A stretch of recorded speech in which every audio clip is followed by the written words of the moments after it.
Dili lamang mga kababayin-an ang kasagarang biktima sa human trafficking for commercial sex pero mga mahuyang sab.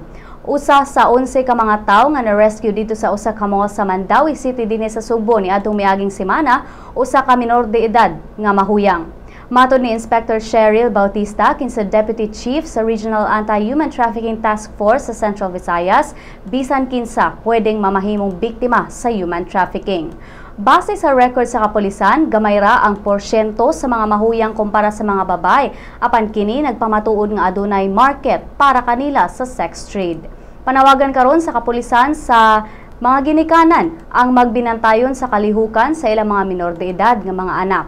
Impluwensya sa barkada o kakulang sa mga material nga posisyon mao'y mga kasagarang rason nganong malambigit ang mga kabatan-unan sa prostitusyon.